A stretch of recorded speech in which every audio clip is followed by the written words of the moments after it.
So as we pursue this improvisational creativity, we need to remember that the foundation of our creativity and our improvisation is God. There's a theological principle here for creativity. Why? Well, it's pretty easy if you've read the first 3 chapters of the Bible to see that God is creative. And as we're created in His image, we're creative as well. So God gives great creative gifts to reflect His creativity. So I hope when you see, these talented gentlemen up here, you can look through them and again go vertical and see, man, God is amazing that He creates creative individuals. That we don't just terminate on the gifts that we see. Oh, that's nice. Look at that bass player. He's really talented. But man, yeah, he's talented. But think about the God that created this bass player and how talented He is, right? But we have a problem in our churches. And I see this in my heart as a church leader, and I see it all over in other churches. And that we don't like to ask God what He wants for us and how He wants us to express our creativity. We just like to look around. What's everybody else doing? Right? That's way easier. It's way easier to look down the street and go, what are they doing and what works? And to get on my knees and ask God as a leader of these people that you call me to shepherd, what do you want me to do? Right? Robert Galinas has a great quote in his book that I'm drawing heavily from him for my presentation here.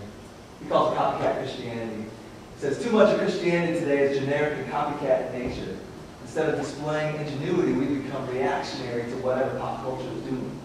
You can almost count on the fact that there will be a Christian version of whatever tops the secular music charts. This is not inherently wrong, but it lacks originality. Something our Creator has in abundance. How is it that we who serve the most creative being in the universe have made following Him so predictable, boring, and rut-filled? It's pretty convicting, isn't it? So think about this in terms of evangelism and the picture of evangelism we have in the Bible. It's real easy to see a lot of creativity. You don't have to go, you should start with Jesus, right? Think of all the ways that Jesus communicated truth about Himself to different people. So He talked about being born again to an old man wondering about the kingdom of God in John chapter 3, right? He talked about living water to a Samaritan woman who met Him at a well, John chapter 4. He talked about paradise to the man next to Him on the cross suffering the torment of crucifixion. He talked about the bread of life to people who saw Him take 5 loaves and fill them up. He talked about being the resurrection to Martha, who was grieving the death of her brother. So, and we've got all these different parables, stories Jesus told about the kingdom of God, right? So what if we were able to listen to people and then improvise upon fixed boundaries and give a creative word from God that meets their situation and matches their experience? If we all, us in this room, were able to do that and all influence our spheres that we run with in our different churches, man, that would be powerful. But there's a big implication for that. And it applies practice and training. Just like in jazz, the 3 of us didn't just roll over in bed this morning and be like, man, I'm going to play some jazz. That'd be fun. Let's just do that. Right? There's years of commitment, focus, consistent practice to be able to have the freedom to do what we're doing up here. Right? So I want to submit that the Bible commends to us the blessing of this practice and this preparation.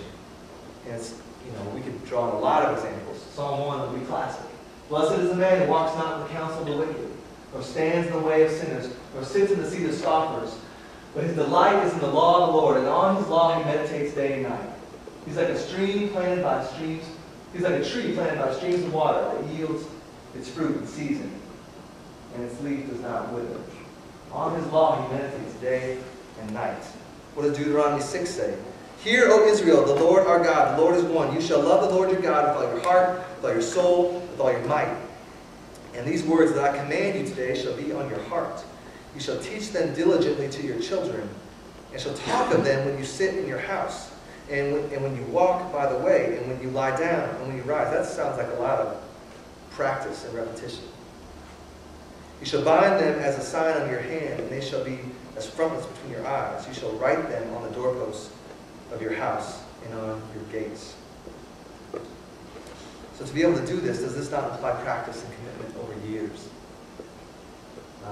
So in the jazz combo, we see the beauty of improvisation upon fixed boundaries. And there's much for us, I think, to learn as a church about that. So we're going to play another song here. The song is called Beautiful Love.